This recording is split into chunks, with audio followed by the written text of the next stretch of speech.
kutoweka kwa viumbe hai, kuharibika kwa bahari na mito, mabadiliko ya hali ya hewa, uchafu wa mazingira, wanyama na mimea kutoka nje wanaovamia mazingira na magonjwa mpya. Leo watu wengi wanazungumza kuhusu mambo haya. Lakini maana yake ni nini hasa? Inatuhusu vipi sisi?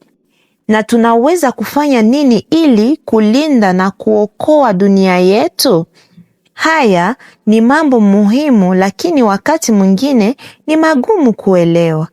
Ndiyo maana tutayachunguza pamoja katika vipindi 18. Tunaweza kufanya nini? Habari njema, kila mtu anaweza kusaidia.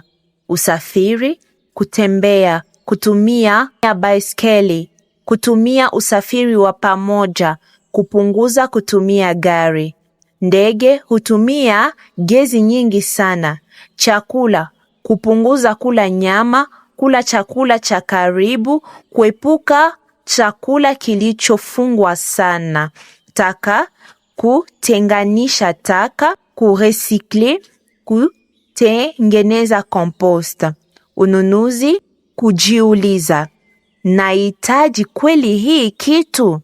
Kununua vitu imara, kutumia vitu vya zamani. Nishati, kuzima taa, kuondoa vifaa visivyotumika, kupunguza matumizi ya umeme, kutumia jua, upepo, miti, kupanda miti. Miti hupunguza CO2.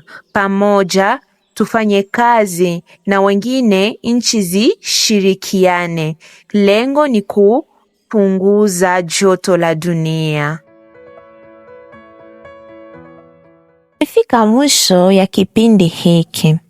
Asanteni kwa kutusikiliza kwa makini. Tembeleeni www.youthconservation ili kujifunza zaidi na kuona maelezo na mafundisho yetu kuhusu mazingira na jinsi ya kuyahifadhi.